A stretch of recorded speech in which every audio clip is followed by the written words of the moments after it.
जय श्रीराम भाऊ. तर काही शे तुमचा भाऊ चाललाय आता मिरजला, कारण घरातली तबलं सगळी फुटलेली, म्हणून मी आणि पप्पा चाललेलो मिरजच्या वाटेनं. आता मी तर गॉगल घालून हा व्ह्यू बघालतो, म्हणून तुम्हाला बी जरा गॉगल घालून मोबाईलला दाखवा म्हटलं व्ह्यू. आता मी एक तुम्हाला उपाय सांगणार आहे, तो नीट ऐकून घ्या. जर का तुमच्या गाडीची नट फिट झाली असतील, निघत नसतील, तर तुम्ही ती गाडी ह्या रोडवरनं पळविला की नाही 2 मिनिटातच गाडीची नट ढिली करून मिळतील.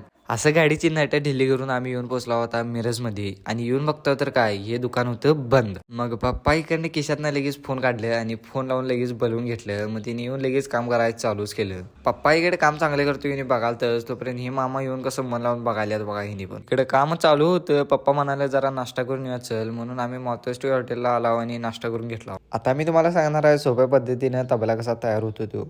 खोडाचं तोंड पहिला असं फोडून लेवल करून घ्यायचं, मग नंतर ग्राइंडरनं असं लेवलनं घासून घ्यायचं. मग त्या खोडाच्या मापाची एक पुडी हुडकून काढायचं मापाला बसलेली. मग पुडी अशी वादीनं बांधून घ्यायची. तबल्याला गट्टे घालून आस येण्यासाठी असा दोरा घालून घ्यायचा आहे. मग अशी सगळी प्रक्रिया झाल्यावर तबला असा वाजतो बघा. सगळं काम झालं, मग आम्ही तबला अशी बांधून घेतला आणि 8 वाजता मिरजला टाटा बाय बाय केला.